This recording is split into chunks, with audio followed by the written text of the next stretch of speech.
Vai! Muito boa noite.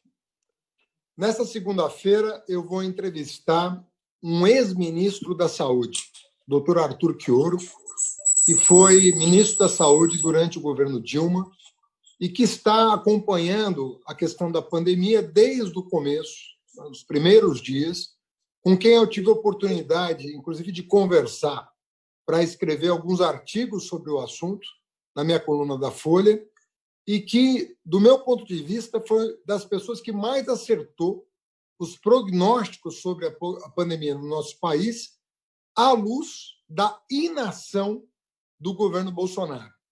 Dizia já mais de 100 dias atrás, 120 dias atrás, que o Brasil, mantidas aquelas políticas públicas ou a ausência delas por parte do governo federal, o Brasil chegaria a mais de 100 mil óbitos em função exclusivamente do Covid-19.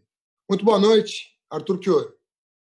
Boa noite, Fernando Haddad. Prazer estar aqui com você. Claro que para discutir um tema que nós não gostaríamos, né, porque se trata de perdas muito sofridas para milhares de famílias brasileiras e que não têm encontrado nenhuma dose de compaixão por parte do presidente da República. Como seria diferente se a sociedade brasileira tivesse feito outra escolha nas eleições passadas? Nós, muito provavelmente, estaríamos nos defrontando com o desafio de cuidar da Covid, mas nós teríamos, muito provavelmente, outro desfecho e, pelo menos, solidariedade, compaixão, respeito pelas famílias, pelas vítimas, né? Então, assim, estamos aí, vamos conversar um pouco. Prazer estar aqui contigo. Bom, eu acho que nós temos que explicar um pouco o que já aconteceu, né? Infelizmente, nós temos que prognosticar o que vai acontecer, mas temos que também falar, Chioro, sobre o que nós podemos fazer, né, para ajudar o país na condição de oposição ao governo, mas, enfim, como cidadãos que somos e desejosos de que as pessoas que moram no Brasil, do mundo inteiro, mas os nossos compatriotas tenham um pouco mais de atenção, né, e uma mobilização maior em proveito da vida, né, que está tão sacrificada nesse momento. Bom, eu vou rememorar um pouco das nossas conversas de 3, 4 meses atrás, mas você me disse, até em alguns telefonemas que eu te dei para escrever uma coluna, eu falei com você, com Alexandre Padilha, falei com Humberto Costa também, dentre outros especialistas que eu consultei, mas lembro muito de vocês, porque vocês foram ministros, e o Padilha, inclusive, me ajudou a combater a epidemia aqui em São Paulo, de dengue. Né? Nós derrubamos a dengue em São Paulo com ações muito concretas do governo municipal à época. Mas você me dizia o seguinte, Haddad, sem testagem em massa, sem EPIs para os profissionais da saúde, sem abertura de leitos de UTI e sem isolamento bem feito, para que seja o mais curto possível, mas para que nós possamos garantir as condições de sair em segurança, sem isso tudo, o Brasil vai superar 100 mil mortos. Você me disse, eu diria, 4 meses atrás. Não estou falando de uma coisa, estou falando de 4 meses atrás. Eu, inclusive, redigi uma pequena coluna contando o teor dessas conversas e, infelizmente, é com muito pesar, porque todos nós conhecemos alguém que perdeu alguém para o Covid-19. Felizmente, na minha família ainda não aconteceu, mas na família de amigos meus já é uma coisa muito comum você ter notícias de pessoas que perderam parentes para o Covid-19. Dessas 4 providências sanitárias que você elencou, repito, 120 dias atrás, alguma delas foi feita e por quem? Foi feita pelos governadores, pelos prefeitos, Se você fosse fazer uma matriz, olha, tal coisa foi feita por tal instância, por tal esfera de governo, e isso ajudou? Ou você acha que nós não temos condições de elencar ações virtuosas de nenhum dos entes da federação? Como você vê o papel do poder público? Hoje eu fazia à tarde uma mesa com os colegas professores da pós-graduação da UERJ e tratávamos exatamente desse tema. Primeiro, acho que vale a pena a gente posicionar, para quem vai nos assistir, inclusive em outros momentos, de que quadra da história nós estamos falando, né? Nós estamos com mais de 120 dias da pandemia no Brasil, né? Desde o registro do primeiro caso em 26 de fevereiro. O governo brasileiro, até que a pandemia pudesse efetivamente se transformar num evento em transmissão comunitária, ou seja, que não vinham só casos importados, ganhou mais, pelo menos uns 40 dias desde o começo da epidemia, porque o primeiro caso é da segunda semana de março, né? Mas não tomou o conjunto de medidas que iam ter. Nesse momento, Fernando, você começou dizendo assim que o problema é do Brasil, mas o Brasil virou um problema para o mundo. Mesmo com a subtestagem, né, a subnotificação que a gente tem, nós estamos agora com os últimos dados liberados agora pelo Ministério. Nós estamos com 1.368.000 casos, mas todos os estudos que estão sendo feitos pelo pessoal da Universidade de Pelotas, pelo pessoal daqui da Baixada, do qual eu estou participando do grupo de pesquisa, já fizemos 4 fases. Outros estudos brasileiros indicam que para cada caso a gente tem mais 7 casos desconhecidos. Porque como a testagem continua sendo feita só nos casos graves internados, há uma quantidade imensa de brasileiros infectados e doentes, ainda que leve, né, que ficam de fora dessa conta. Então, é possível afirmar, sem sombra, mas sem medo de errar, que o Brasil se transformou no epicentro da pandemia. Que nós temos hoje entre 7 a 9 milhões de brasileiros já infectados pela Covid.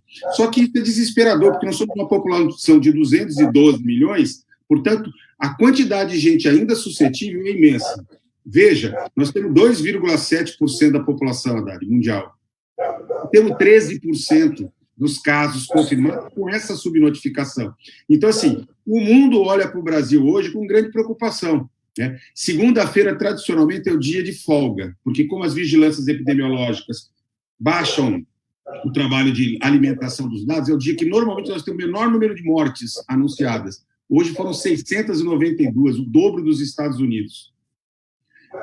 Eu vou fazer aqui novamente, eu tenho feito algumas projeções, não sou mãe de nada, nem pretensão nada, mas acho que essa semana será desesperadora, porque se na segunda-feira nós estamos batendo 700 óbitos anunciados, nós ultrapassaremos várias vezes os 1.000, podendo chegar próximo de 2.000 óbitos. É uma tragédia, uma tragédia. E isso tem a ver com o quê? Com a total incapacidade do governo federal de produzir resposta. Um país de dimensão continental, superpopuloso, extremamente heterogêneo, que vive, Haddad, agora a gente pode dizer, a gente já conversava isso lá atrás, eu dizia assim, olha, quando chegar meados do outono, início do inverno, a pandemia tenderá a migrar para as cidades frias, porque é um ciclo esperado, sazonal, né? E a gente já imaginava que o comportamento seria de ondas assíncronas. O que é isso? Né? Em vez de ter um único processo epidêmico, tem várias ondas ocorrendo, com tamanhos e em tempos diferentes em todo o Brasil. Então, quando a gente olha os casos, a curva de crescimento dos casos do Brasil continua quase que nos colocando em órbita, ela não cai. Nem a do estado de São Paulo. Você vê, se anuncia que a cidade de São Paulo melhorou, mas você olha para a curva de São Paulo, o crescimento nas últimas semanas tem sido de 22% a cada semana, 25%, 24%, e mesmo a cidade de São Paulo não deixou de cair em nenhum momento. Os últimos crescimentos da cidade de São Paulo foram, 16%, depois 14%, depois 8%. Nós, em nenhum momento, chegamos àquele patamar, a partir de 50 dias, que os países do hemisfério norte atingiram, com uma certa estabilidade. E por quê? Primeiro, atenção básica, desde a destruição do Mais Médicos, que começou quando Mandetta e o Bolsonaro assumiram. A falta de orientação do Ministério da Saúde, inexistência de equipamentos de proteção individual, não tem teste. Então, 85% dos casos que tinham que ser buscados de casa em casa, testados, identificou alguém que está contaminado, está infectado, isola, procura quem são os contactantes dele, testa. Essa é a estratégia que mundialmente tem se usado. Testar, isolar. Testar, isolar. E no caso do Brasil, em função das nossas profundas desigualdades sociais, na periferia, nas populações que vivem em situações precárias do ponto de vista habitacional, precisaria ter criado centros de acolhimento para que essas pessoas pudessem ficar pelo menos até completar 14 dias, quando você identifica, né, que eles estão infectados, para parar o ciclo de transmissão. Eu atendi recentemente lá no Hospital São Paulo, lá da Unifesp, na unidade de Covid, 32 pacientes num plantão de 6 horas. Todos eles eram pacientes com Covid leve. Não consegui fazer confirmação diagnóstico de nenhum, porque a gente não testa. Eu digo para ele, olha, você teve contato, a sua clínica, a epidemiologia, você tem tudo para ter Covid. Precisa ficar isolado até completar 14 dias. O cara diz para mim assim, mas doutor, 8 pessoas na minha casa, 2 cômodos, não tem como me isolar. Doutor, eu sou ajudante de pedreiro. Se eu não sair para trabalhar, porque eu não consegui entrar nesse auxílio emergencial, meus meninos vão morrer de fome. Então, veja a perversidade, a tal ponto, na pesquisa aqui da Baixada, Haddad, a gente encontrou o seguinte, como é que está a Covid? Está crescendo, mas os negros e os pardos têm 2 vezes, é o dobro, 66 contra 33, ainda que a população seja praticamente equivalente. Está concentrado em quem tem menos de 3 salários mínimos, as famílias que ganham menos, e que tem mais gente vivendo e menos cômodo. Então, assim, gravíssimo. Continuamos não testando. Veja, os países desenvolvidos, países do hemisfério norte, já estão na faixa de 120 mil testes por milhão de habitantes. Nós continuamos minguados, 14 mil testes. Até um mês, ainda estávamos com 4 mil testes. Então, não testa. Ampliação de leitos. Né?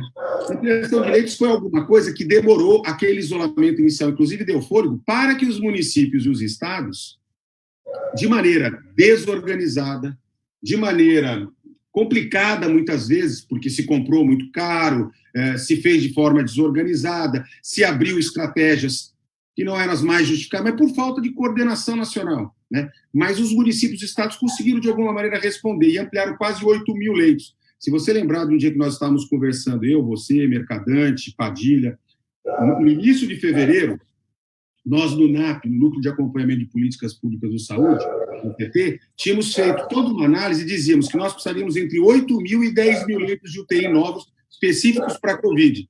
Todo mundo ficava assustado com esse volume, até porque nós temos 14 mil leitos em março, 14 mil leitos para adultos. Mas, pelo menos, foi possível enfrentar, ainda que o governo federal não entrou para corrigir a desigualdade. Então, vou dar o que eu quero dizer. Esses 14 mil leitos que nós tínhamos e esses 8 mil que foram abertos não foram feitos de forma organizada, olhando onde precisa mais. Por isso que nós vimos as cenas de Belém, de Manaus, de Macapá, de várias localidades, inclusive no Rio de Janeiro, reproduzindo aquela cena de saturação de serviços, né, sem que tivesse capacidade de garantir uma oferta adequada. Até ao ponto, o desgoverno foi de tal maneira, porque aí tem um capítulo especial que é o Bolsonaro, né? Uma política genocida, uma necropolítica, né? Com orientações das mais estapafúrdias, a começar por desrespeitar o isolamento, estabelecer uma disputa em torno do isolamento social, sair sem máscara, produzir aglomeramento, né? Aglomeração, desculpa, convocar as pessoas para abrir caixão e depois para invadir o hospital, para fazer a polarização com prefeitos e governadores. Quer dizer, é um grau, né, de desajuste, de desrespeito, né, que é impressionante.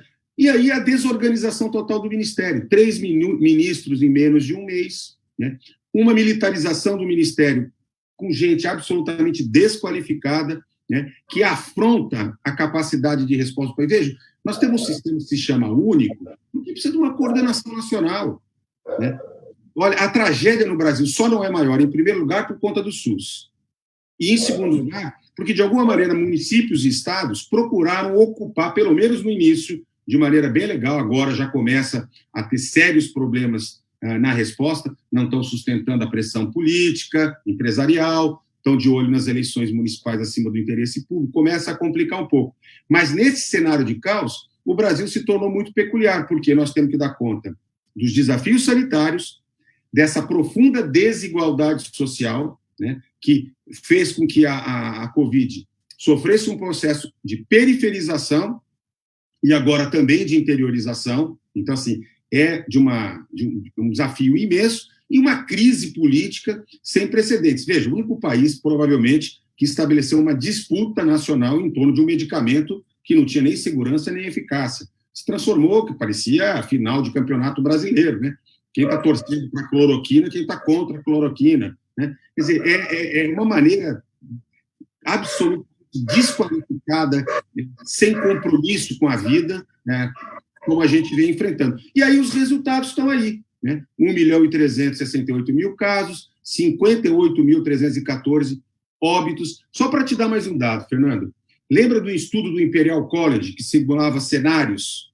Sim. O melhor cenário era 44 mil óbitos se a gente tivesse feito o isolamento social. Bem feito. Né? Bacana. Nós ultrapassamos os 44 mil óbitos no dia 15 de junho. E já continuamos explodindo. Então, assim, não conseguiu fazer conversão da indústria para suprir as nossas necessidades e vai naturalizando a morte, o que me preocupa muito. Há uma naturalização, né? Até porque, insisto, quem está morrendo efetivamente são os pobres, os pretos, os pardos, as pessoas que vivem na periferia de maneira muito desigual. Agora, eu queria te perguntar sobre isso, Chioro, fazendo uma conta aqui, né? Uma regra de 3 meio básica, mas para fazer uma pergunta séria sobre a evolução do quadro. Você falou que nós podemos ter 10 milhões de brasileiros infectados, tá? Com 60 mil mortos, você tem uma taxa de 0,6% da população que se infectou já faleceu. Faleceu. Muito bem. Nós não vamos parar, porque as pessoas estão saindo do isolamento e agora já nem conseguem mais ficar no isolamento, porque foi tão mal feito tudo que o desespero bateu na porta do brasileiro. O brasileiro não quer mais ficar em casa. Está desesperado atrás de soluções para a sua vida.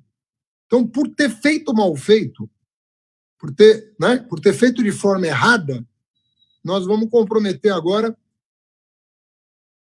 as próximas semanas. Só que qualquer pessoa pode pegar coronavírus. Tem 10 milhões já infectados, nós temos mais 200 milhões para se infectar. Isso. A uma taxa de 0,6% de óbitos, nós estamos falando de 1.200.000 pessoas. A pergunta que eu te faço, por todos nós, amanhã descobre uma vacina, amanhã descobre um remédio, amanhã descobre alguma coisa. Mas enquanto não se descobre a cura ou a vacina, a pergunta é: o que vai barrar nas condições locais brasileiras o avanço da epidemia? O que vai barrar? Acho que o que vai fazer a curva achatar?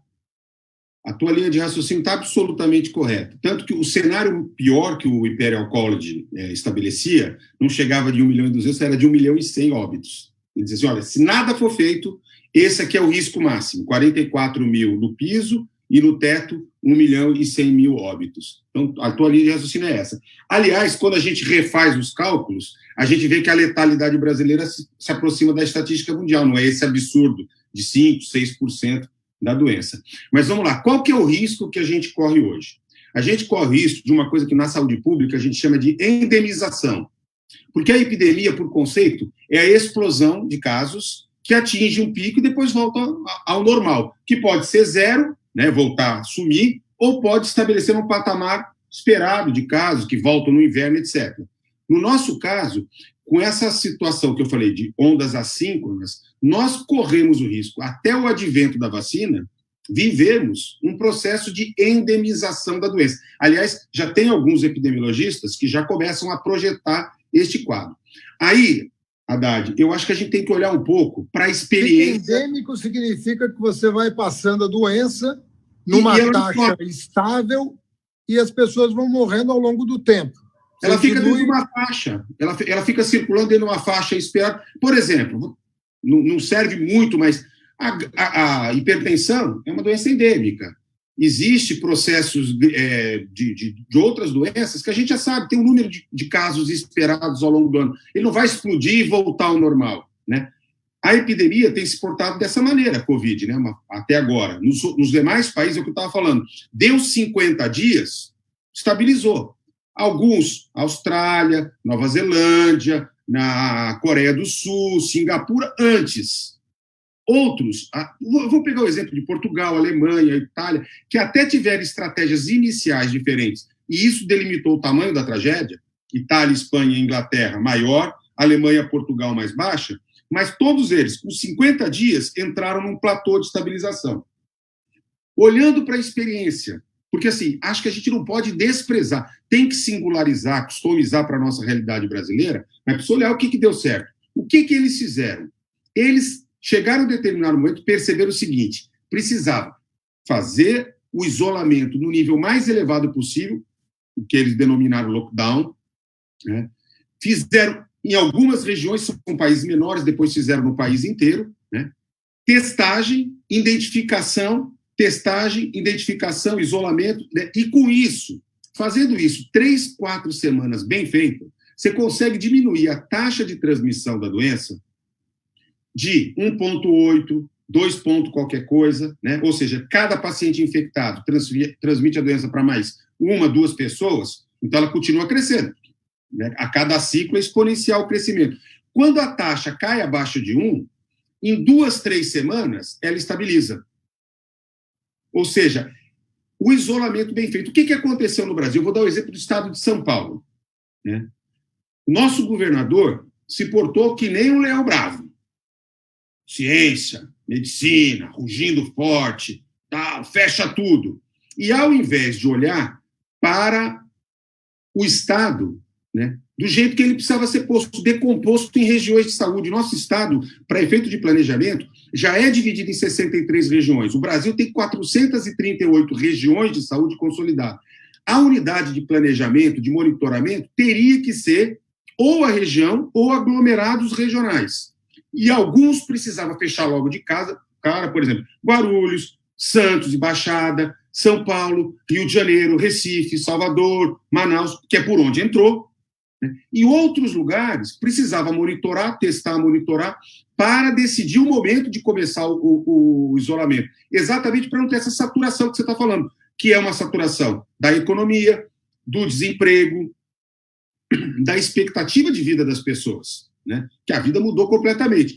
O que aconteceu aqui? Aqui todo mundo entrou, foi chamado, aquela polarização, né? Entrou todo mundo ao mesmo tempo, sem comando, sem organização, sustentou durante um tempo, e isso foi fundamental para dar tempo, inclusive, os serviços de saúde se estruturarem um pouquinho melhor, para evitar uma tragédia ainda maior, até porque, vamos lembrar, o SUS vem de um desfinanciamento de 3 anos, desde a emenda do teto, foram 22 bilhões e meio a menos, né?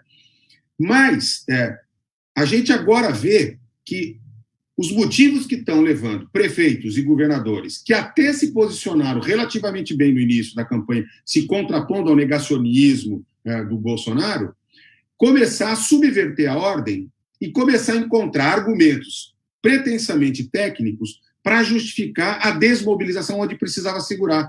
Então, eu vou te dar um exemplo concreto. A cidade de São Paulo, se segura mais 2 semanas bem feito, a gente entra no patamar que daria para ir para a flexibilização do isolamento. Agora, não dá para imaginar, eu não consigo conceber, você que foi prefeito da maior cidade da América Latina, pode dizer se eu estou errado ou não, porque assim, eu sou nascido e criado em Santos. Santos é uma ilha cercada de águas por todos os lados. Eu não sabia que a cidade de São Paulo também é uma ilha cercada de água, porque não considerar as regiões do ABC, de Guarulhos, de Osasco, etc., né, me parece absolutamente equivocado. A outra coisa é flexibiliza, atendendo os interesses de expressão de empresariado, etc., né, sem tomar cuidados básicos. Veja, depois dos serviços de saúde, os transportes de massa são reconhecidamente o segundo lugar mais importante em termos de infecção. Quando a gente nota o que aconteceu, sequer colocaram frota total na rua ou aumentaram a frota de ônibus, metrô, trem, van, né? Não criaram medidas de sanitização, de higienização. Ao invés de estabelecer horários esparçados ao longo do dia para atividades econômicas, para diluir, não tanto no transporte de massa como o aglomeramento no comércio, concentrou o comércio num único... Quer dizer, tudo absolutamente equivocado, Fernando. Quer dizer, as medidas que foram sendo tomadas são, assim, jamais nenhum país que deu certo tomou a medida de flexibilizar na alta. Como a gente não tem vacina, não tem um medicamento antiviral, né? As medidas efetivamente eficazes, que tem se demonstrado na experiência internacional, são as não medicamentosas. Ou seja, isolamento, uso de máscara e uma disciplina na maneira de produzir a flexibilização, testando, indo acompanhando, revertendo, se for o caso. A gente tem acompanhado o movimento de outros países, né? Todo mundo com medo da segunda onda. Aqui a gente vê as autoridades falar de segunda onda, quando a primeira ainda está toda.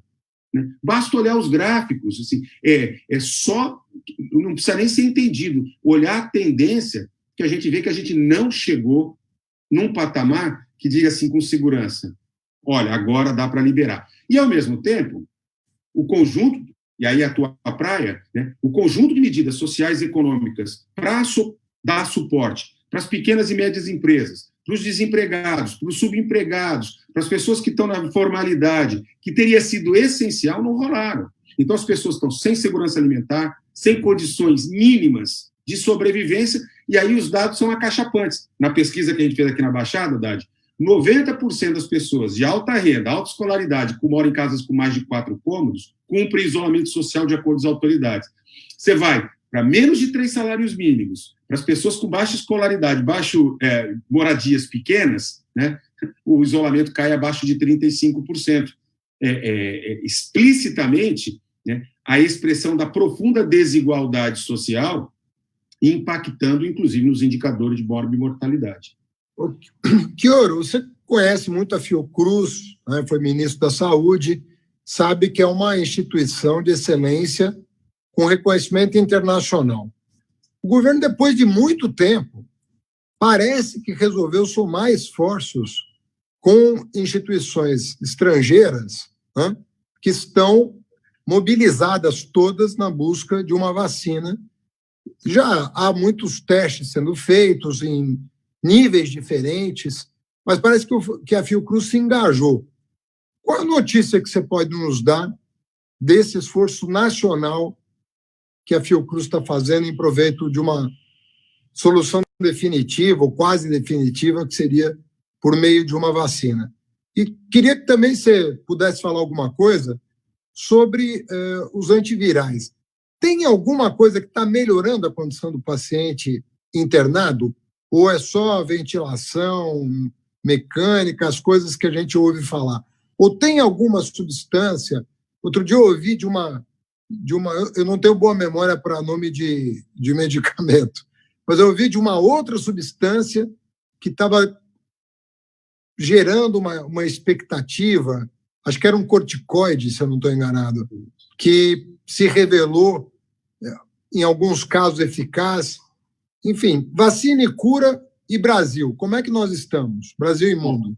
Vou começar por medicamento, né? Não existe ainda nenhum antiviral, ou seja, um medicamento contra o vírus, o coronavírus, ainda descoberto. Tem várias tentativas, estão se usando medicamentos, por exemplo, os antivirais estão se testando, né? Vários estudos correndo, inclusive o Brasil participa de vários, né? Com o uso dos medicamentos antivirais que são também utilizados no tratamento da hepatite C, no tratamento da AIDS, estão se tentando, né?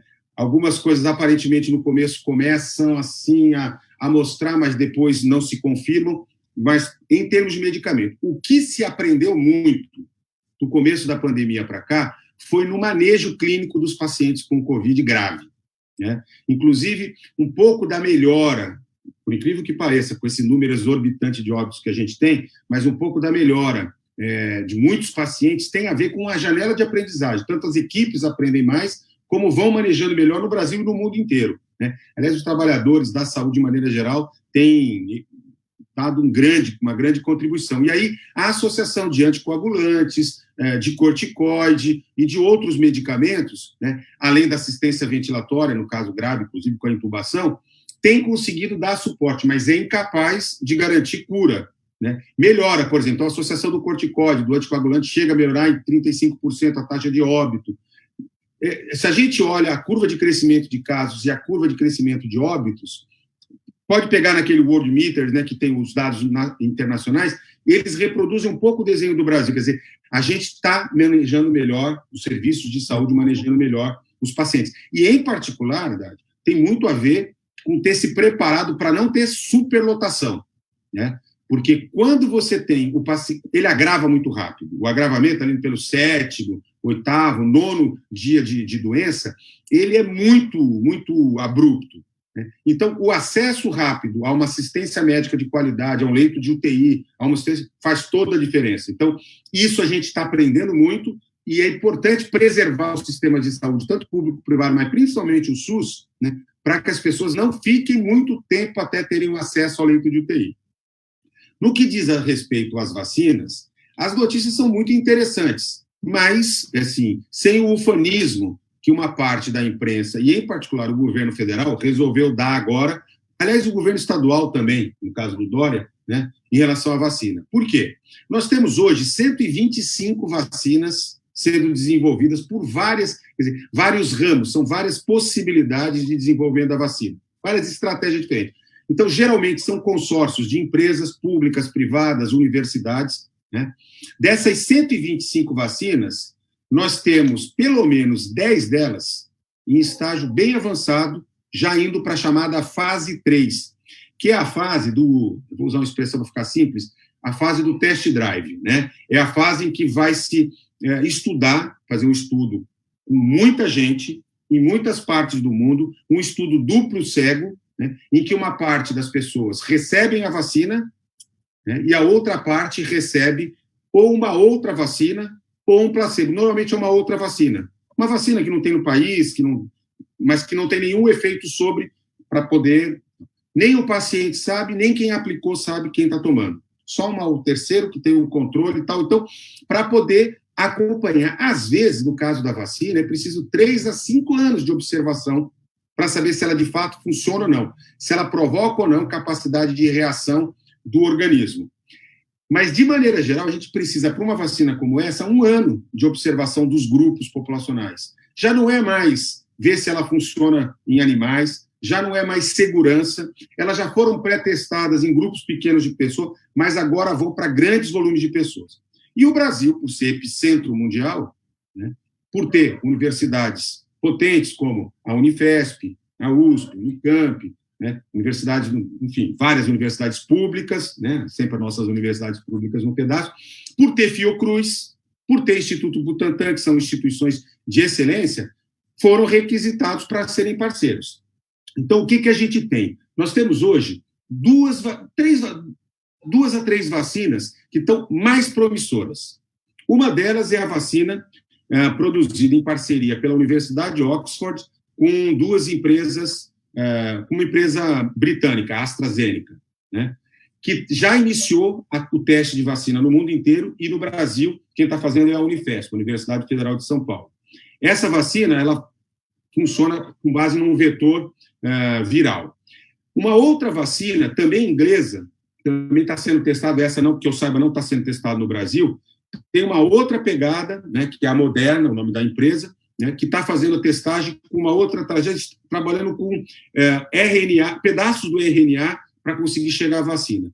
E uma terceira vacina muito promissora é a vacina de uma chinesa chamada Sinovac Biotech, que é uma empresa chinesa, né, que se associou com o governo de São Paulo e o Instituto Butantan, né, com a Universidade de São Paulo também participando, e que vai fazer também o teste da vacina no Brasil.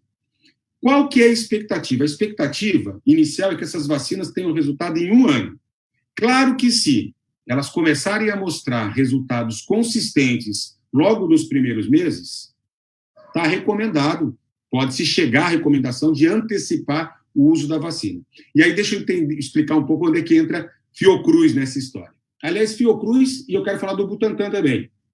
Quando começou o governo Lula, você vai lembrar bem que você estava no Ministério da Educação nessa época, as universidades públicas, os equipamentos do SUS e os nossos institutos públicos estavam completamente arrebentados. O governo Lula fez um investimento muito vigoroso para recuperar a Fiocruz, que é um verdadeiro patrimônio brasileiro, né? Sim, a gente que é de São Paulo não costuma dar o valor que a Fiocruz tem. A Fiocruz é um parque de ciência, de tecnologia, de formação de recursos humanos, fantástico, que tem que ser preservado, tem que ser protegido, e que tem uma certa autonomia, autonomia em relação ao Ministério da Saúde, né? Tem uma direção progressista, técnica, muito qualificada. Eu admiro muito o trabalho que a Fiocruz faz. E graças aos investimentos que foram feitos no governo do Lula, a Fiocruz conseguiu construir uma fábrica de vacinas que, inclusive, dá conta de fazer a vacina do H1N1 para todo o país, de 2009 para cá. No caso do Butantan, graças às parcerias de desenvolvimento produtivo, o governo Lula colocou 300 milhões de reais no Instituto Butantan, o governo do Estado colocou um tiquinho, né? E se conseguiu pegar uma fábrica que estava indo para o Beleléu, né? Porque tinha sido praticamente abandonada. A ideia do governo do Estado, inclusive, chegava a ser de privatizar, entregar lá, como entregou a FURP, né?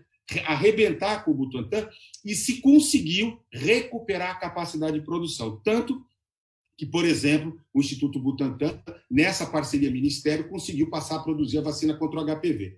Por que isso é importante?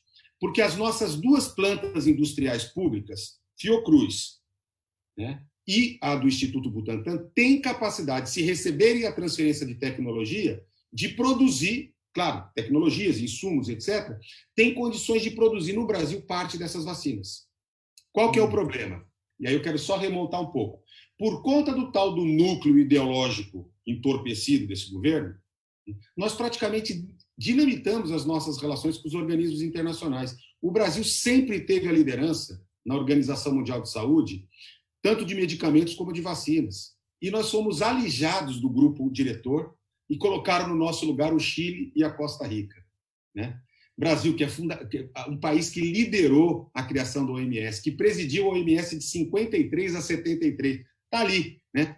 Brigando, sendo colocado em segundo plano. E aí a Fiocruz, com a sua competência, com a sua qualidade, assim como o Instituto Butantan, pelo seu reconhecimento, construiu as parcerias com esses atores internacionais à revelia dos governos, que quando sacaram, opa, aí tem uma janela de oportunidade. Então, assim, já que não fizer, não dá para falar isso do Dória. O Dória fez até um pouquinho, mas agora já está caindo no meu conceito.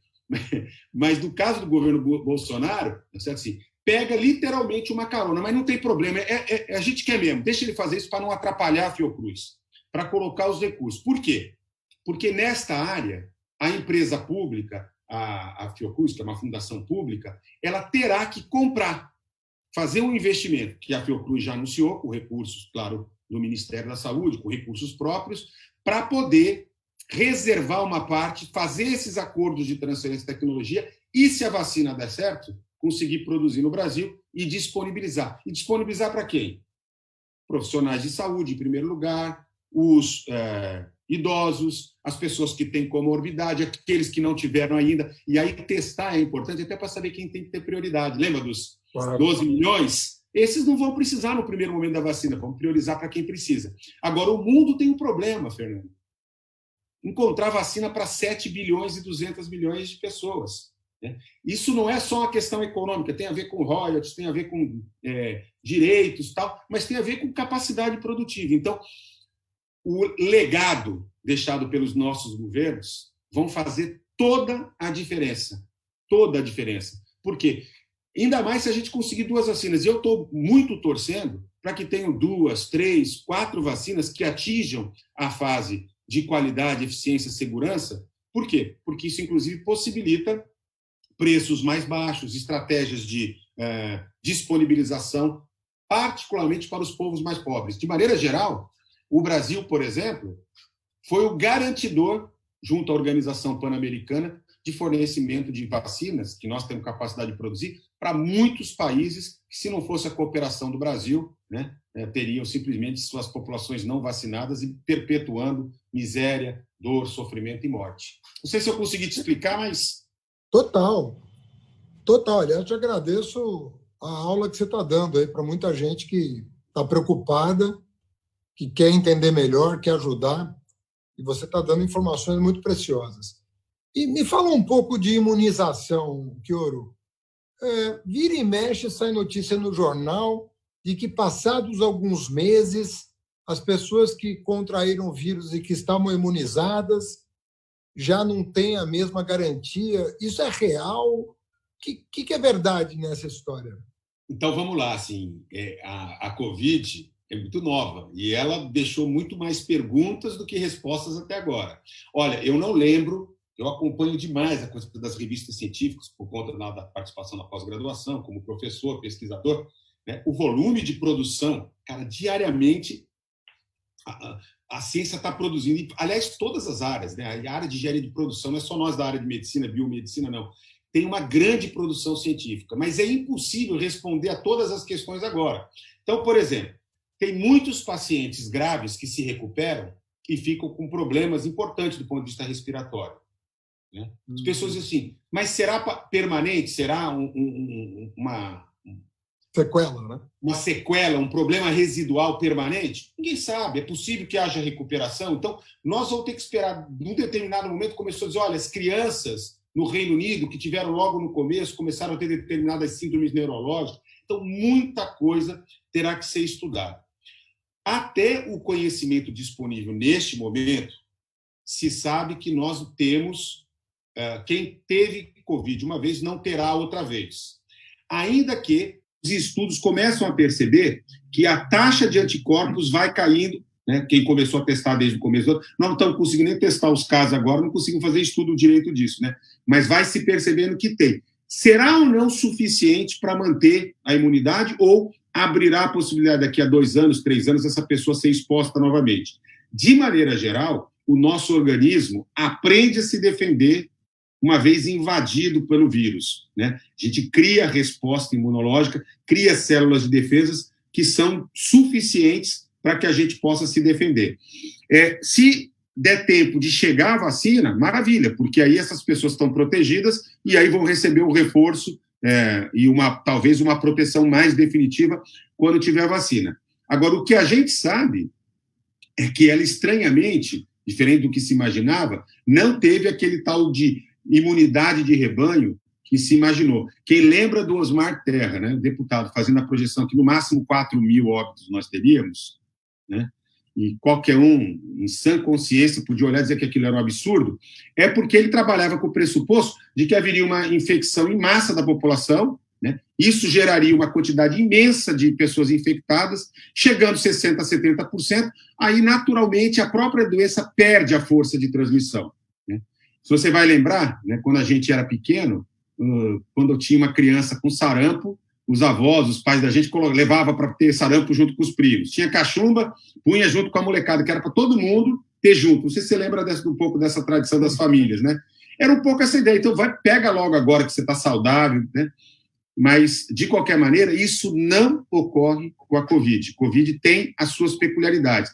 Assim como, por exemplo, ela mostrou uma face muito interessante. Ela não está respeitando aquela história típica das síndromes respiratórias agudas gripais, né? São as doenças virais gripais, que se concentram só, ou praticamente, se concentram na segunda metade do outono e no inverno, tanto no hemisfério norte como no hemisfério sul. Aqui, o pau comeu no sertão, comeu em temperaturas elevadas, etc., mas está chegando. Eu acho muito interessante, eu participei de alguns debates com os companheiros do Rio Grande do Sul, e eu dizia para eles, olha, tudo que a gente está observando é que vem vindo.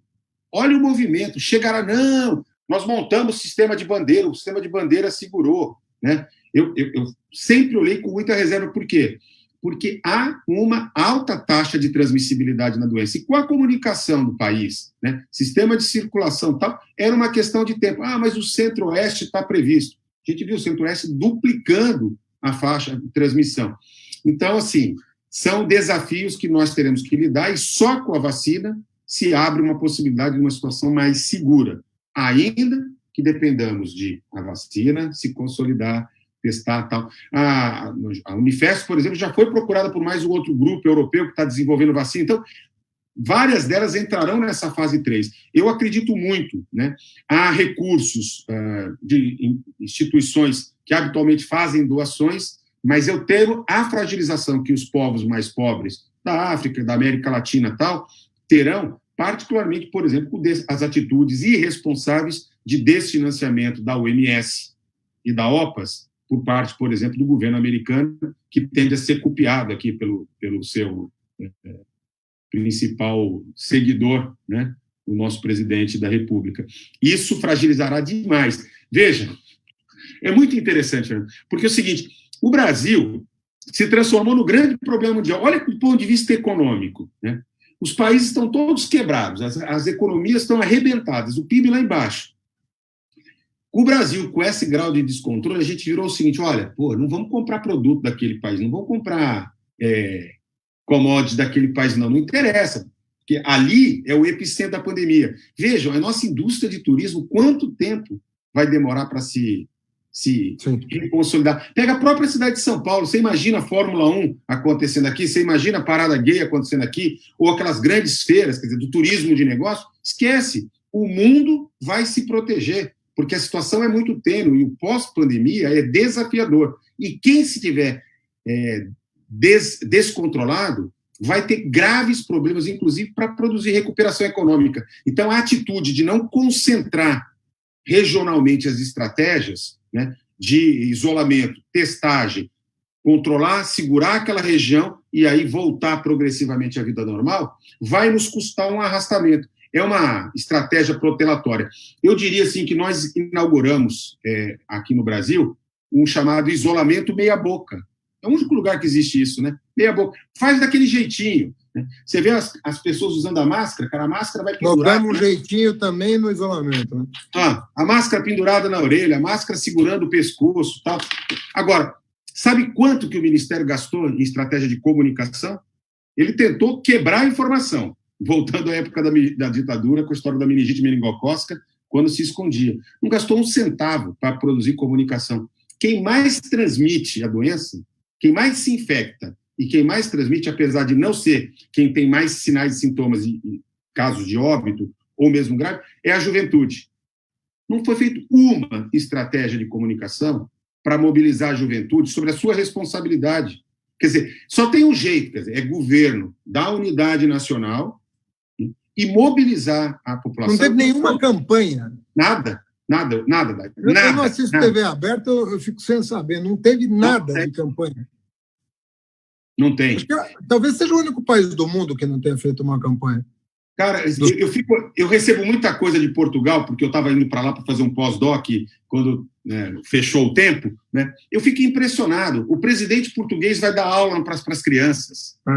Dá uma belíssima aula. Aí você olha agora, cara, a quantidade de material publicitário nas ruas, tal. Estou falando Portugal porque é fácil para qualquer um lá entrar no site e dar uma olhada.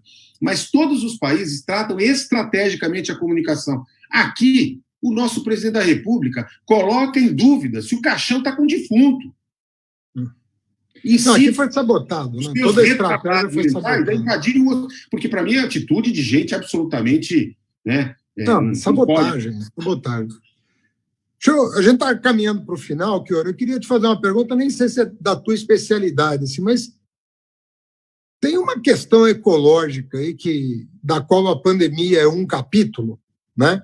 Porque são desequilíbrios que a gente está presenciando, a nossa geração está presenciando desequilíbrios ecológicos cada vez mais robustos, cada vez mais severos, né?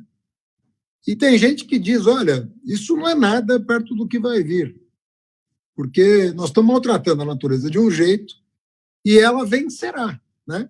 Por definição, a natureza vai vencer o homem. Se o homem maltratar a natureza, ela ganha, porque as condições de sobrevivência da humanidade é que estarão em xeque. A natureza como ela é, sem nós, ela vive muito bem, obrigado. O problema da natureza são os homens.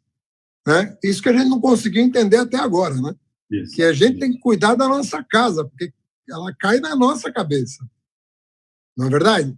E essas pessoas que estão falando da questão climática estão dizendo, olha, essa questão da pandemia é só um aperitivo do que esses desequilíbrios ecológicos vão acarretar. Então, eles falam, olha, a pandemia começou com a domesticação de animais, lá atrás, 10 mil anos. Né? Começou a domesticar animais, e aí você vai perdendo o controle dos ecossistemas. Tudo vai mudando, né? E o ser humano, quando chega na gente, né, é que vira um problema para nós, né? Porque enquanto está no mundo animal ali, não chegou no humano, nós estamos sossegados. São inúmeras as epidemias dos últimos 20 anos já. Essa é só mais uma. E já estão falando de uma nova hoje. Hoje, nos jornais, tem uma nova pandemia identificada num rebanho suíno que está ensejando um novo alerta. Agora, não terminou a Covid, nós estamos no meio de um problema, já tem um alerta de uma nova pandemia. Então, eu queria, assim, você como médico, isso vai ser recorrente daqui para frente, nós vamos aprender a lidar com isso, nós vamos ter que repensar o que é desenvolvimento, o que é economia, o que é o consumo.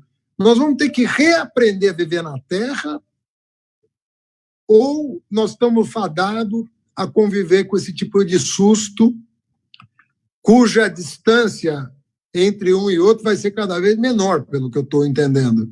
Então, qual é a tua posição? Qual é a tua opinião como médico, né? O que você está vendo para o futuro próximo? Eu sou um médico sanitarista, né, um professor da área de saúde coletiva, então não tem como fugir desse debate, porque esse é o debate. Nós temos uma concepção de que a saúde não é apenas a saúde e a doença, não são fenômenos apenas meramente biológicos, eles são social, histórica e politicamente determinados. Né? Nós temos determinantes sociais para o processo de saúde, são muito claros. Eu vou te dar um exemplo. Século passado, nós tivemos 2 pandemias, a gripe espanhola e depois da Segunda Grande Guerra Mundial, em 1953, 54, uma epidemia por coronavírus. Em 20 anos do século XXI, nós já tivemos 5 pandemias. Né? Os cientistas, de maneira geral, todos já vinham programando, já vinham trabalhando com a ideia de que nós enfrentaríamos, de alguma maneira, isso. Né? Só que, e aí acho que tem muito a ver com o modelo econômico, né? Um mundo globalizado, transportes e comunicação em massa, né? Uma circulação com uma rapidez impressionante e uma degradação do meio ambiente, quer dizer, uma matriz energética perversa, né? Uma maneira de se apropriar e transformar a natureza absolutamente predatória, ela implica num desequilíbrio. Né? Nós temos uma dimensão que eu acho que enquanto a humanidade vai ter que se deparar, que é a relação entre o necessário e o supérfluo, né? E a profunda desigualdade, porque também tem, né, a degradação ambiental está intimamente ligada com a desigualdade. Hoje se tem uma aposta entre os cientistas, que dada, inclusive, a riqueza da biodiversidade que nós temos na floresta amazônica e a degradação acelerada que a gente vive, né, há uma grande possibilidade de uma pandemia, uma nova pandemia, emergir do Brasil, né, exatamente pelo descontrole ambiental que a gente passa a viver. Né? Você fala da Amazônia, por exemplo? Da Amazônia. Pode dar origem a uma pandemia brasileira. Sim. Olha, a aposta... Tem algumas apostas que são meio óbvias do ponto de vista da probabilidade. Né? Dizer que uma doença viral viria da China, né, com o tamanho da população chinesa, é uma chance grande da gente acertar. Não é caro ou coroa, mas é quase 1 para 4. Né, pelo tamanho da população e pela degradação ambiental da China. Vamos lembrar que a China é um país que desenvolveu um modelo econômico também muito complicado do ponto de vista da natureza. E o Brasil caminha, pela sua dimensão continental e pelas condições com que a gente vai degradando, né, a vida, e em particular na floresta, com grande chance. Né, porque é o seguinte, no que diz respeito às zoonoses, elas, de maneira geral, respondem agressivamente à ocupação do território da vida natural, né? Quer dizer, somos nós que entramos, degradamos, mudamos as condições e vamos criando as condições propícias. Eu acho que alguns aprendizados a gente tem que ter no enfrentamento do mundo pós-pandemia. Um deles tem a ver com essa dimensão que nós estamos conversando. Quer dizer, não dá mais para tirar da equação a questão do desenvolvimento sustentável.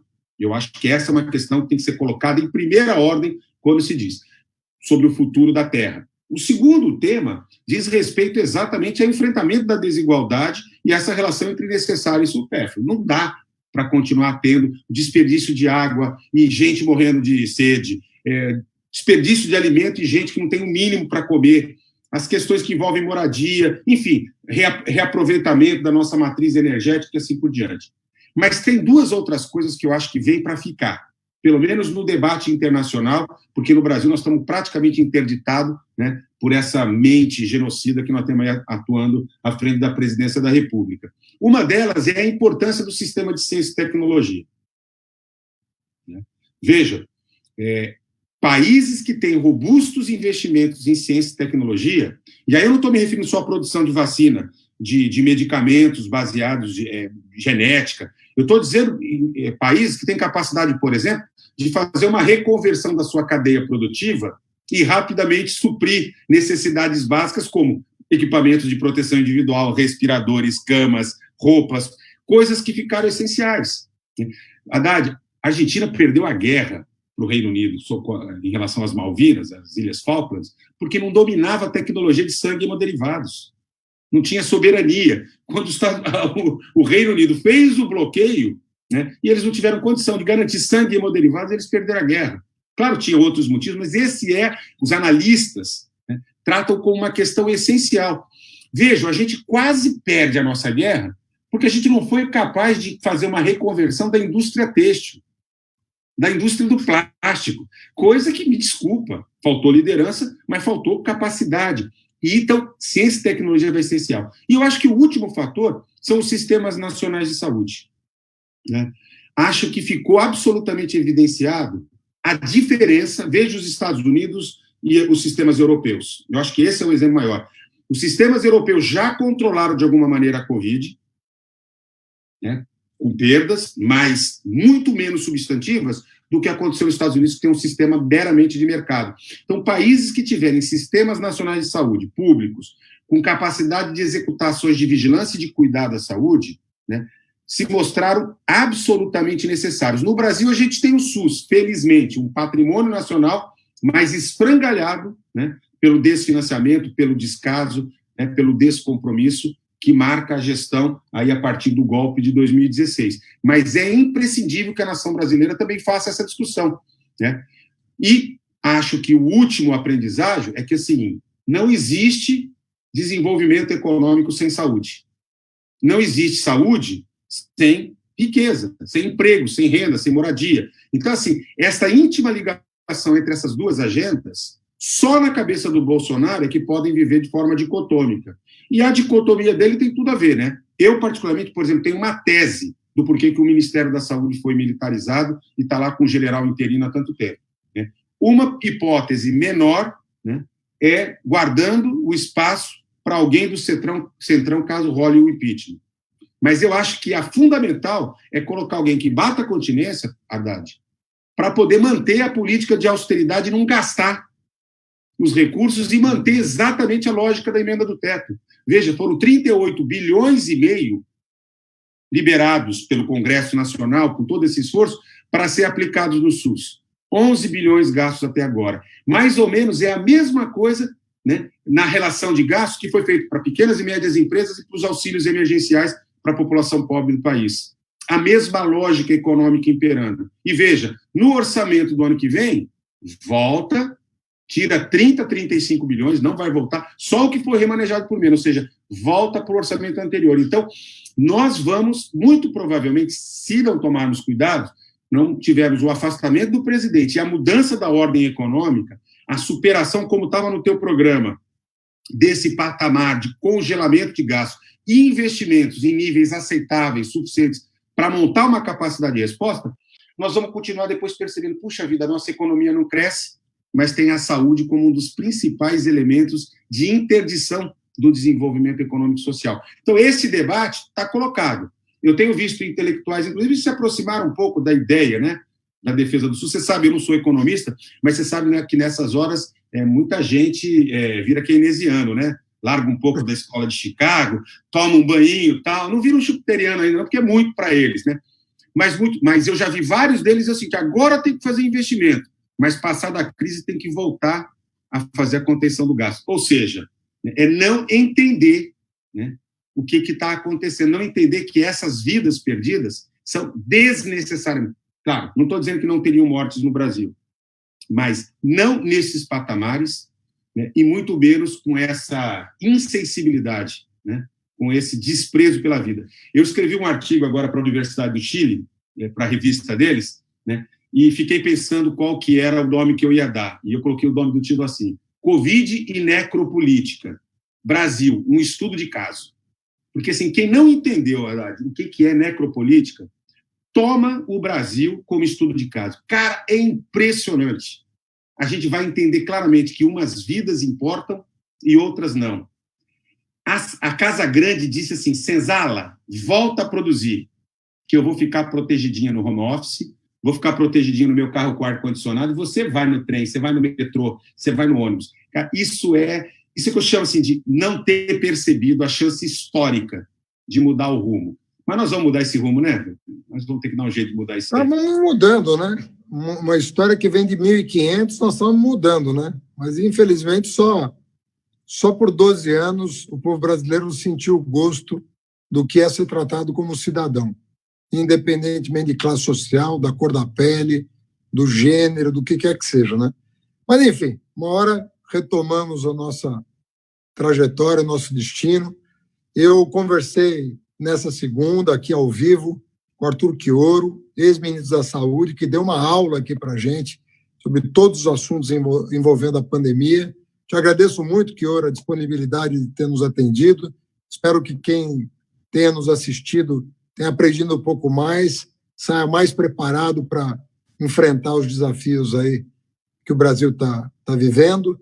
E na próxima segunda-feira, sempre um convidado dessa qualidade aqui na UOL TV, nas redes sociais, segunda-feira, 20h. Painel Haddad. Obrigado, Quioro. Boa noite a todos.